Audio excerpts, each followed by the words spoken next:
내일부터 또 많이 추워진대요.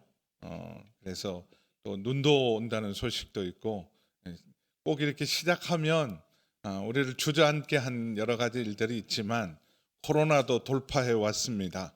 그래서 끝까지 여러분 완주할 수 있는 귀한 은혜가 있기를 바랍니다. 옆에 분한테 끝까지 갑시다. 내일은 옷을 아주 단단히 새벽 내복도 좀 입으시고 내일 단단히 오시기를 바랍니다. 먹구름과 영광의 광채, 먹구름과 영광의 광채, 이게 주제입니다. 지금 나라가 거덜이 났어요. 두 차례 바벨론의 침공으로 완전히 마른 뼈와 같이 소망이 없는 상황.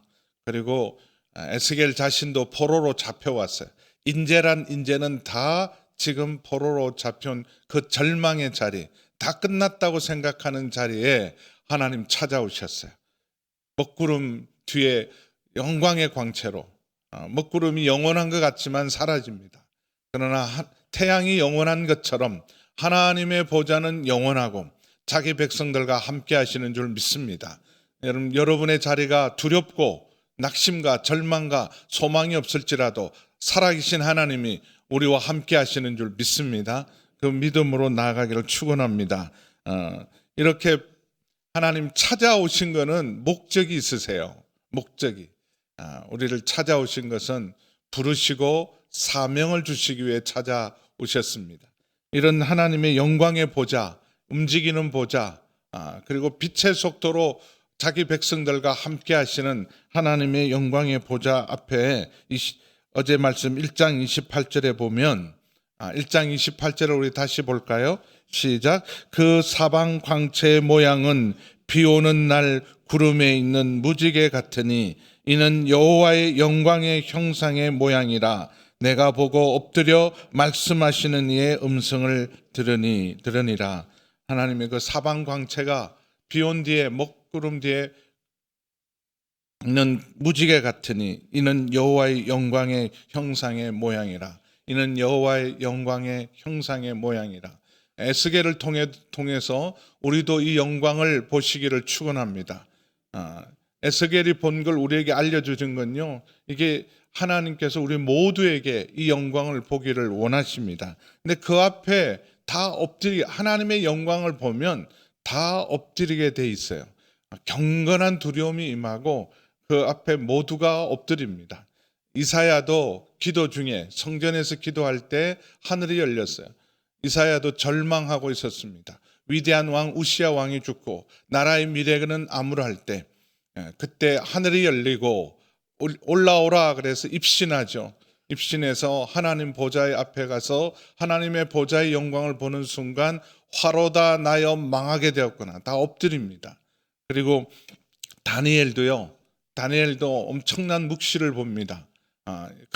큰 전쟁, 이 세계 운명을 좌우할 엄청난 전쟁, 그 전쟁으로 말미암아 남아있는 하나님의 백성에도 임할 큰 재앙에 대한 묵시를 보고 그 앞에 쓰러지는데 거의 죽은 자 같이 되었다. 우리 다니엘서 10장 8절에서 11절 말씀 잠깐 보겠습니다. 다니엘서 1장에서 6장은 역사고요. 7장에서 12장까지는 하나님께서 주신 그 구약의 계시록 같은 말씀입니다. 같이 읽습니다. 시작. 그러므로 나만 홀로 있어서 이 큰 환상을 볼 때 내 몸에 힘이 빠졌고 나의 아름다운 빛이 변하여 썩은 듯하였고 나의 힘이 다 없어졌으나 내가 그의 음성을 들었는데 그의 음성을 들을 때 내가 얼굴을 땅에 대고 깊이 잠들었느니라. 한 손이 있어 나를 어루만지시기로 내가 떨었더니 그가 내 무릎과 손바닥이 땅에 닿게 일으키고 내게 이르되 큰 은총을 받은 사람 다니엘아, 내가 내게 이르는 말을 깨닫고 일어서라. 내가 내게 보내심을 받았느니라 하더라. 그가 내게 이 말을 한 후에 내가 떨며 일어서니. 일어나라. 하나님의 영광 앞에 모두가 엎드리고 다니엘도 죽은 자 같이 쓰러졌어요. 그래서 옛날에 기도하면 쓰러지는 거 있잖아요. 안 쓰러져 보셨어요? 이번에 한번 쓰러져 보실래요? 이렇게 쓰러뜨릴 때 처음에 막 이게 뭐 왜 이게 이런 일이 일어나 그랬더니 그 처음 우리나라에서 막 쓰러뜨리는 일을 하신 분이 그렇게 말해서 다니엘도 하나님 영광 앞에 쓰러지지 않냐, 그거 은혜다 그랬는데, 죄송하지만 그 좀 이상해요. 근데 다 하나님의 영광 앞에 압도되면, 여러분 쓰러지게 되어 있으면 감당할 수 없는 하나님의 영광을 정말 보면 육신을 입은 우리는 그거 감당이 못합니다. 그래서 엎드리라 말하기 전에 그냥 엎어지게 돼 있어요. 에스겔이 본 그 하나님의 보좌의 영광은 엄청난 거예요. 엄청난 겁니다. 그 압도적인 환상 앞에 그냥 엎드려졌어요. 근데 1절 2절 보시면 그 영광 엎드려 있는데, 인자야 내 발로 일어서라 내가 내게 말하리라 하시며, 일어서라. 근데 일어설 힘이 없잖아요. 일어서고 싶은데 그 영광에 압도되어서, 여러분 일어설 힘이 없는데 일어설 힘도 주님이 주십니다. 그가 내게 말씀하실 때 그 영이 내게 임하사, 성령이 임하사 나를 일으켜 내 발을 세우시기로. 절망의 자리에서, 낙심의 자리에서 하나님의 말씀이 있더라도 움직이기가 어려워요. 근데 그 절망과 낙심과 두려움을 뚫고 하나님의 말씀 앞에 일어설 때 성령께서 함께 하실 줄 믿습니다. 성령이 하나님 말씀 앞에 순종하는 자에게 성령을 부어주셔서 순종할 능력을 주실 줄 믿습니다. 다 일어나기를 주의 이름으로 축원합니다. 성령의 능력으로 일어나기를 축원합니다. 일어날 힘도 없고 더 이상 버틸 힘이 없지만 주님 붙들면 주께서 우리를 붙들어 주실 줄 믿습니다. 그래서 성령의 능력으로 붙드시고 일어나기를 축원합니다. 이렇게 세우시기로 내가 말씀하시는 자의 소리를 들으니, 이렇게 세운 것, 하나님께서 사명을 부르시고 이제는 가라 말씀하시기 위해 부르셨어요. 그래서 내게 이르시되 인자야, 계속해서 에스게라라고 부르지 않고 인자야라고 부릅니다. 인자야. 그때는 아마 이랬을 거예요. 나는 사람도 아닙니다. 고난이 너무 심하면 나는 사람도 아니다. 나는 이게 사람이냐? 그럴 때 있어요. 근데 낙심하고 절망에 사 있는, 주위에서도 조롱과 멸시다. 너희가 사람이냐? 그럴 때도 하나님은 자기 백성을 이렇게 말합니다. 인자야, 인자야. 사실 이 인자라는 칭호는 예수님께 붙여졌던 칭호예요. 예수님 스스로를 말씀하실 때 인자가 온 것은, 우리를 대표해서 오신 예수님, 하나님의 형상으로 우리를 다시 세우시는 우리 하나님, 우리 한 사람 한 사람, 여러분을 사람들이 뭐라 부르든, 그리고 여러분이 여러분을 스스로 어떻게 생각하시든 하나님께서는 우리를 보실 때 귀중한 사람들이에요. 소중한 사람들입니다. 인자야, 인자야. 이건 여러분 우리를 격려하시고 우리를 향해서 너는 내 소중한 자라, 그리고 예수님이 친히 나는 인자라 부른 것처럼 하나님의 형상으로 지음받은 하나님의 사람인 줄 믿습니다. 인자야 내가 내게 이스라엘 자손들. 근데 이스라엘 자손이라 그러면 여러분 패역한 백성, 나를 배반하는 자는 악인들입니다. 사실은 하나님을 대적하고 우상을 섬기는 자들이나 어울릴 말들인데, 하나님의 자손이 패역한 백성, 나를 배반하는 자래요. 이게 말세죠. 하나님의 백성은 거룩하고 구별되어야 합니다. 하나님의 백성은 불순종한 사람이 아니라 신실하고 충성된 사람이어야 합니다. 우리는 다 하나님의 백성들이에요. 하나님의 자녀들입니다. 여러분 우리가 이 세상과 구별되고 그래서 거룩하고 신실하고 충성된 사람인가? 우리 모두는 복받기를 원해요. 하나님 나를 치료하시고 회복시켜 주시고 축복해 주세요.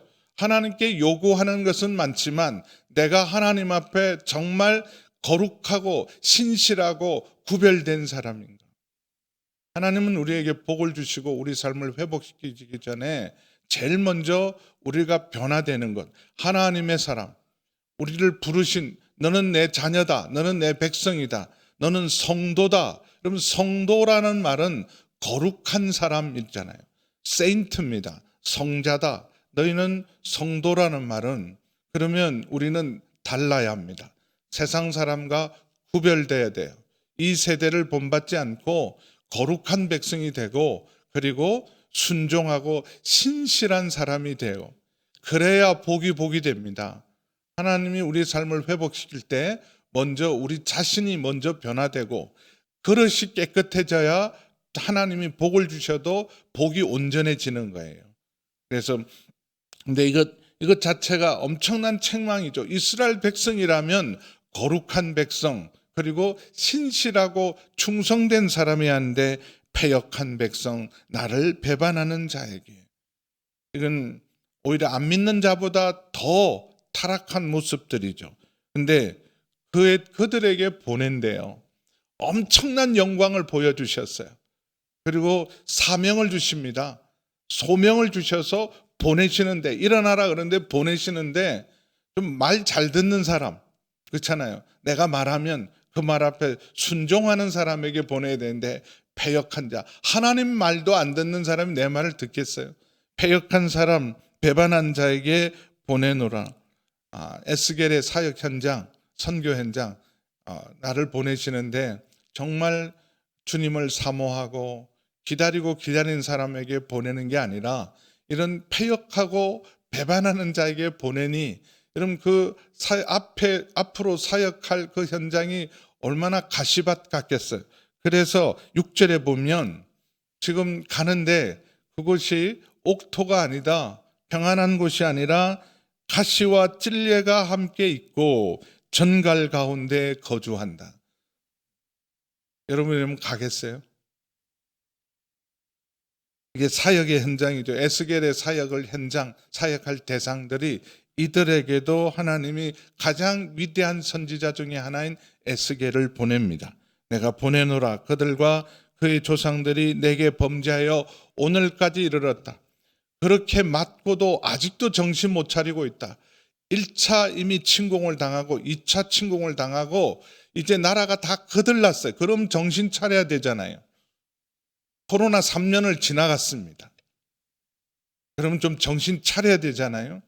정신 차리는 게 뭐겠어요?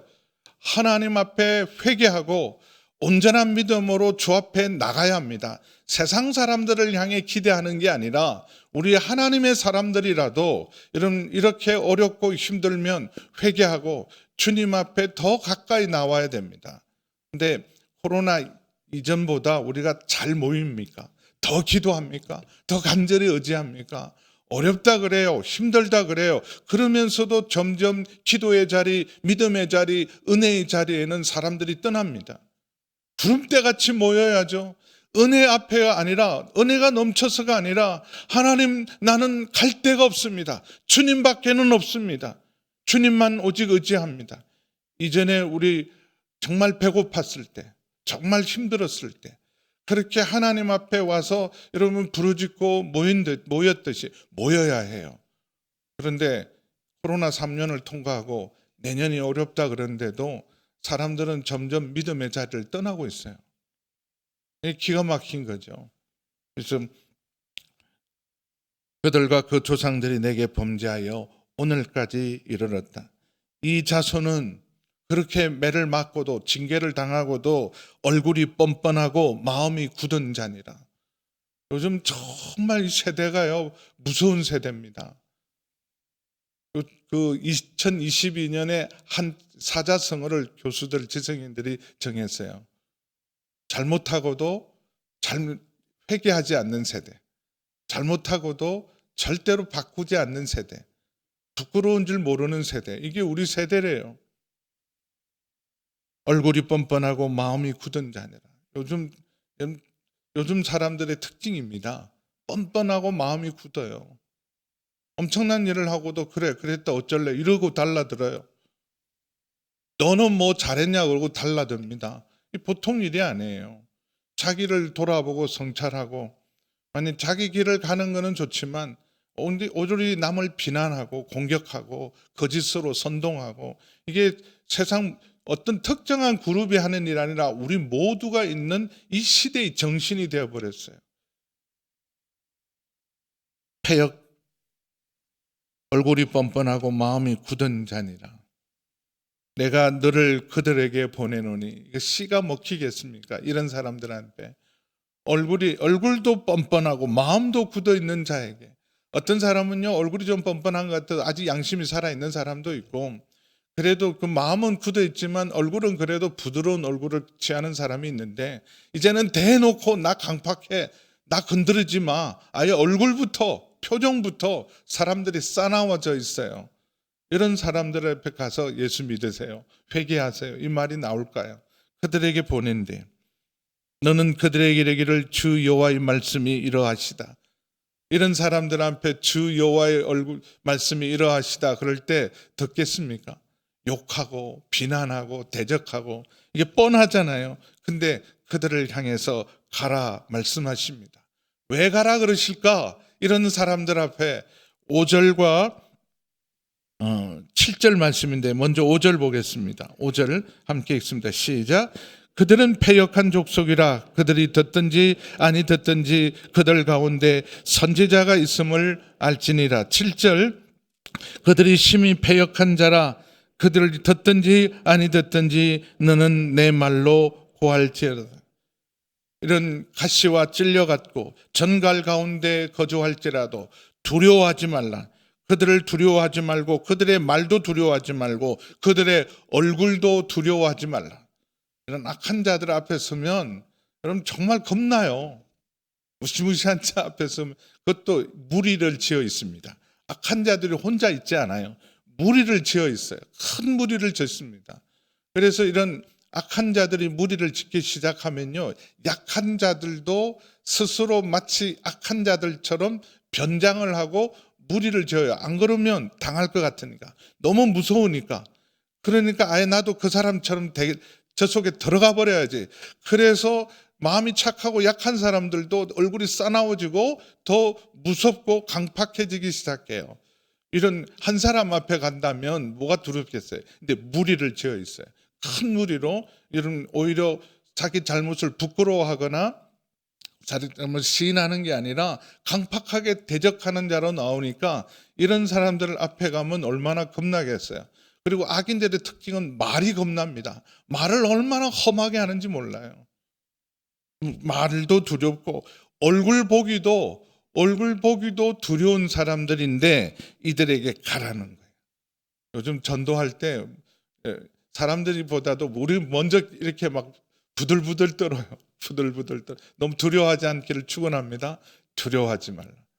그러면서 두 가지 첫 번째는 그들 가운데 선지자 있음을 알게 하려 하라. 하나님 살아계신다는 사실.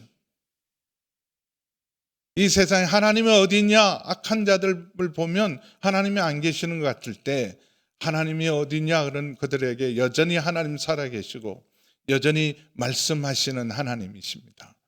포기하지 않은 하나님. 이게 은혜예요.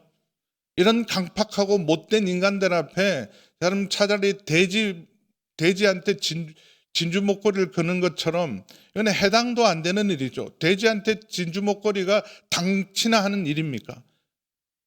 근데 그거 하래요. 여러분 두려워하지 말고, 지금 여전히 하나님 살아계시고 말씀하시는 하나님이기도 하지만 포기하지 않은 하나님이세요. 듣지 않은 걸 알아요. 거역할 걸 압니다. 자기 백성을 보내면 오히려 당하고 희생당하고 순교할 걸 알면서도 보내시는 하나님, 끊임없이 보내시고 두드리시는 하나님, 마지막 심판날까지 끝까지 기회를 주시는 하나님이십니다.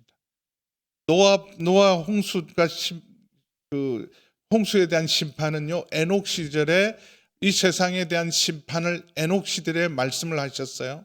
에녹이 무두셀라를 낳고 그때부터 하나님 모든 경건치 않은 자의 경건치 않은 모든 말과 행실에 대해서 하나님이 심판하신다.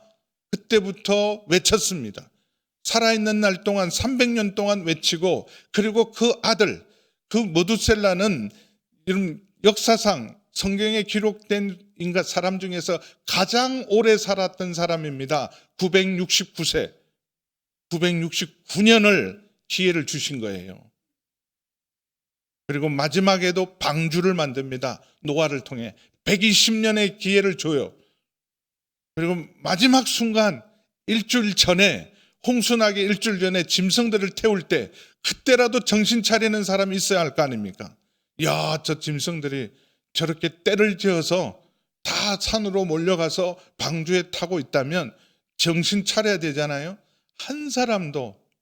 그리고는 방주의 문이 닫혀요. 그러면 닫으면 열 자가 없습니다. 그때까지 하나님 계속해서 지금 말씀하세요. 아직 그나마 그럼 다 1차, 2차 때 하나님이 징계하지만 조금 남겨놓았어요. 조금 남겨놔서 아직도 왕이 있고 아직도 성전이 있고 아직도 예루살렘은 버티고 있었어요. 그러면 정신 차려야 되는데 이렇게 1차, 2차 징계를 받고도 강팍하고 여전히 하나님을 대적하는 이들에게 또 한 번 보냅니다. 여전히 하나님이 함께 하시고 역사하시고 하나님 지금 살아계시고 역사한다는 사실을 너희 가운데 선지자 있음을 알지어다. 두 번째는 너는 듣든지 아니 듣든지 너는 내 말로 고하라 라는 말은 두 가지만 하나님 말씀대로 됩니다. 반드시 하나님 말씀대로 됩니다. 이게 증거죠.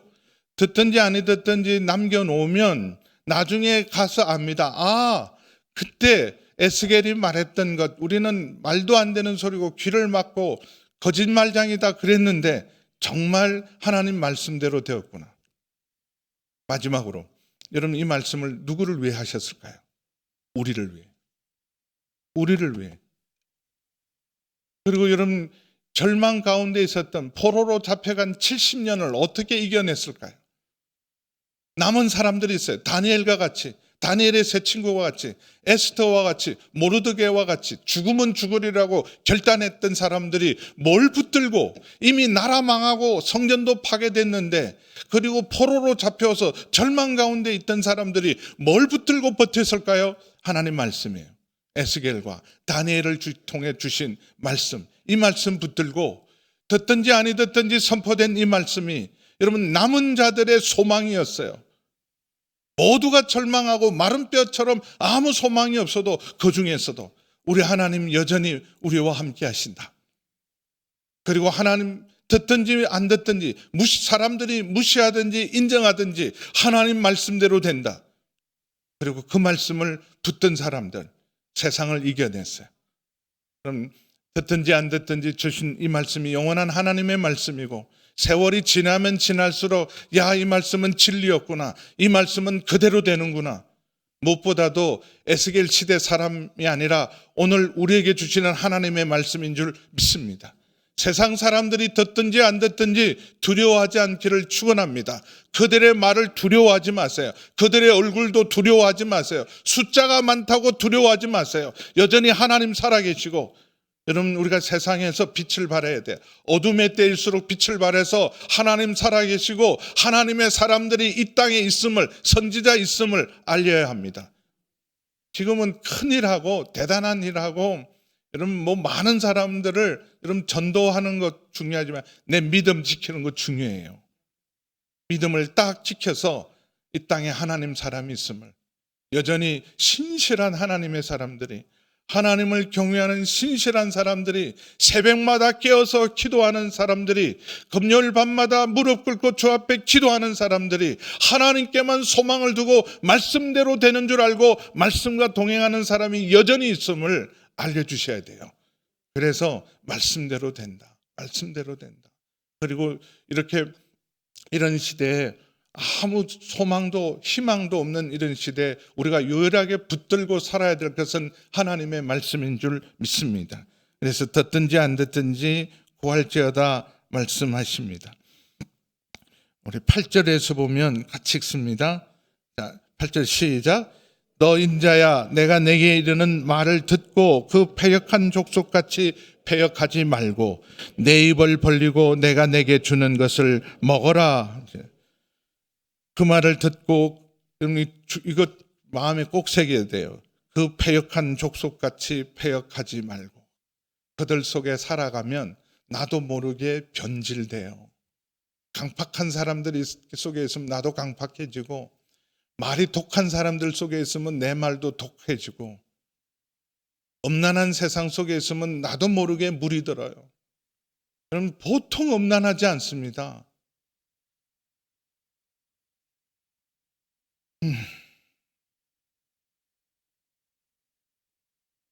패역한 족속같이 패역하지 말고 악한 시대에 조심해야 돼요.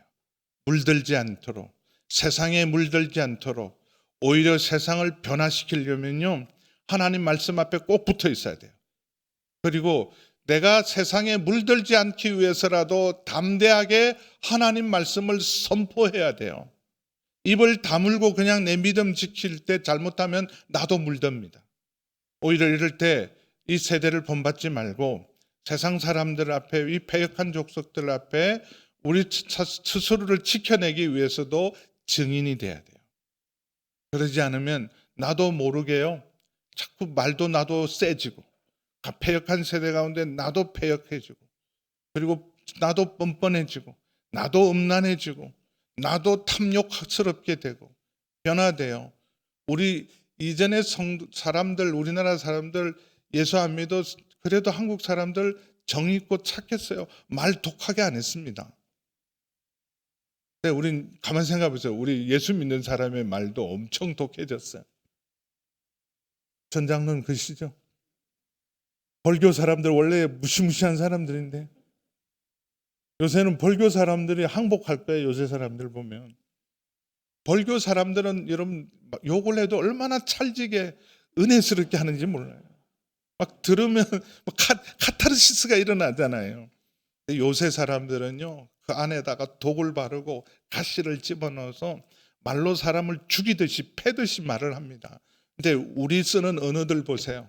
여러분 기관에서 여러분 함께 교회 일을 하실 때 내가 쓰는 언어가 세상 언어와 뭐가 다른가?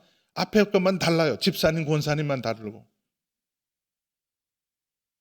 그 패역한 족속까지 패역하지 말고. 제가 말씀을 준비하다가 깜짝 놀랐어요. 세상에 이런 말이 있었구나. 에스겔에게 이런 말을 줬다면 저 같은 사람이야 말할 것도 없죠. 패역한 족속같이 패역하지 말고. 제 아내가 요새 목사님 말이 세지고 있습니다. 그래서 내가 나이 60이 넘고 보니까 무서운 게 없다 내가 그랬어. 내 입을 벌리고 내가 내게 주는 것 같이 먹어라, 먹어라, 말씀을 먹어라, 말씀을 먹기를 축원합니다. 여러분 진짜 신기하세요. 그렇게 열심히 됐는데 이쪽 귀로 받고 이쪽 귀로 흘러버리고 나가시자마자 바로 팍 다 쏟아내고 놀랍습니다. 그러니까 담죠. 또 먹어버리면 완전히 네 걸로 삼으라는 거예요. 네 걸로 먹어버려라. 이 책을 찢더라도 다시 이제 더 북이라는 뮤지컬이 할 거예요. 꼭 보셨으면 좋겠어요. 우리 김관영 목사님 하시는 그 더 북이라는 건 그때는 성경을 번역해서 품고 있다가 이렇게 들키잖아요. 그러면 감옥에 가고 심지어 여러분 화형을 당하기도 했어요. 순교하게 저빙글리라든지 이런 위클리프라는 이런 사람들은요 다 순교했습니다. 성경 번역하고 번역한 성경 이 라틴어로 된 성경을 영어로 번역해서 영어로 전달하는 것 때문에 그래서 그런 사람들은 아예 말씀을 외워버렸어요. 통째로 이제 서로 나누어서 로마서 16장이라면 너는 1장을 통째로 외워라. 너는 2장을 통째로 외워라. 그래서 사람들마다 아무리 뒤져도 안 나와요. 그런데 말씀은 점점 퍼집니다. 외워서 전하니까, 먹어버렸으니까. 여러분 이런 악한 세대 가운데 말씀을 새기고 또 새기셔야 돼요. 그래서 여러분 묵상하셔야 돼요. 하나님 말씀을 휴태하시고 묵상하지 않으면 이 세상의 소리들을 못 이겨냅니다. 얼마나 세상에 센 소리들이 많고 정보도 많고 정신이 없는지 여러분 눈 떠서 성경을 펼치기보다 눈 떠서 핸드폰 보신다고요. 그게 뭔 복음이 있다고. 오늘 죄송하지만 눈 뜨자마자 성경부터 먼저 보신 분, 눈 뜨자마자 핸드폰부터 봐요. 아무도 여러분한테 연락 안 합니다. 근데도 그걸 꼭 확인해요. 먹어버리는 은혜가 있기를 축원합니다. 묵상이라는 먹는 거예요. 하나님 말씀 먹는 거. 근데 아예 먹어버려서 이걸 일체가 돼. 하나님 말씀과 일체가 돼. 설교자는 사실 그래야 돼요. 말씀을 그냥 여러분 요새는 뭐 좋은 말씀이 너무 많아요. 근데 자기 것이 되었느냐, 소화시켜서 말씀하느냐, 그것을 완전히 자기 것으로 만들어서 전하느냐, 이 말씀을 통달해서 아예 자기 것으로 철저히 소화해서 이제는 이게 하나님의 말씀이 내 중심에서 뱃속에서 전해오도록, 그 말씀과 내가 하나 되어서 목에 칼이 들어와도 찌르면 그 말씀밖에 나오지 않도록 악하고 패역한 족속들, 가시와 찔려 같은 족속들, 정말 정갈 같은 독사 같은 족속들에게 말씀을 전하려면요, 그냥 들고 가서 이러면 남의 걸 읽듯이 읽어갖고는 못 이겨내요. 아예 내게 돼야 돼요. 때려도 눌러도 찔러도 나오는 게 하나님의 말씀이 되어야 승리할 수 있습니다. 그러면서 먹으라 그러는데 이게 먹기 쉬운 책이 아니에요. 그 하나님의 손으로 이렇게 책을 주시는데 그 책을 받아보니까 10절에 보니까 안팎에 글이 빼곡히, 보통은 한 면만 기록되어 있는데 이것은 안팎으로 앞뒤로 말씀이 다 기록되어 있어요. 하나도 빠지지 않고 하나님이 낱낱이 기록을 해 놓으셨어요. 더할 것도 없고 뺄 것도 없이 다 채워놓고, 근데 그 말이, 전해야 될 말이 뭐냐 하면 애가와 애곡과 재앙의 말입니다.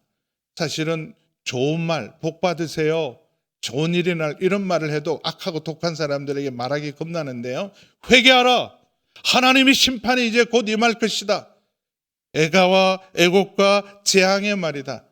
이런 3년의 코로나를 통해서도 정신 차리지 못한 너희들에게 하나님의 더 무서운 심판이 있을 것이다, 이 말 하기 쉽겠어요? 먹어라. 근데 애가와 애곡과 재앙의 말을 이후에 하나님께서 마른 뼈도 살아날 것이다, 생수의 강이 흘러갈 것이다, 새 영을 부어줄 것이다, 내가 새 일을 행할 것이다. 새 영을 부어주시고 생수의 강이 흐르고 마른 뼈가 살아나고 새 일을 행하시려면 먼저 우리가 철저히 회개해야 돼요. 진단이 정확해야 되잖아요. 암이다, 지금 수술하지 않으면 죽는다, 지금 부도 나기 직전이다, 모라토리움이 왔다, 나라가 이러다가 거덜난다, 정신 차려야 될 거 아니에요. 그래야 와, 큰일 났구나, 이러다가 나라 부도 나겠구나, 이러다가 회사 망하겠구나, 이러다가 우리 집안이 거덜나겠구나. 그리고 암이다 그러면 지금 당장 수술하지 않으면 이게 몇 개월 못 버틴다, 그런 말을 들어야 수술해 주십시오, 바꾸겠습니다, 변화되겠습니다, 허리띠 졸라매겠습니다, 정신 차리겠습니다, 펑펑 쓰던 거 내가 제정신 못 차렸네요. 그래야 여러분 소망의 말, 그래 하면 소망이 있습니다. 수술하면 살 수 있어요. 이건 아무 문제 없어요. 수술만 하면 아무 문제 없습니다. 여러분 그 말을 들으려면 먼저 뭐가 지적돼야 돼요? 큰일 난다, 이대로 두면 망한다, 죽는다, 이 말이 먼저 선포되어야 돼요. 위로와 소망의 말을 듣기를 원하는 시대 가운데 애가와 애곡과 재앙의 말이다. 그래서 우리도 듣기 싫죠. 교회에서 매번 회개하라는 말만 하면 막 교인들 다 빠져나갈걸요. 괜찮다, 복 받아라, 하나님이 너희 축복할 것이다. 그런데 또 몰려갈 거예요. 그런데 여러분 지금은 하나님 앞에 회개할 때예요. 가슴을 찢을 때입니다. 그래서 다시 주님의 얼굴을 구할 때 주님께서 우리의 삶을 회복시키는 놀라운 은혜가 있을 줄 믿습니다. 여러분 소망을 가지고 여러분 두려워하지 않기를 축원합니다. 두려워하지 말라, 내가 너와 함께한다. 그래서 여러분 이런 어두운 때일수록 빛이 되셔야 돼요. 썩어가는 곳에서 소금이 되시고 증인으로 살아가시는 여러분 되기를 주의 이름으로 축원합니다.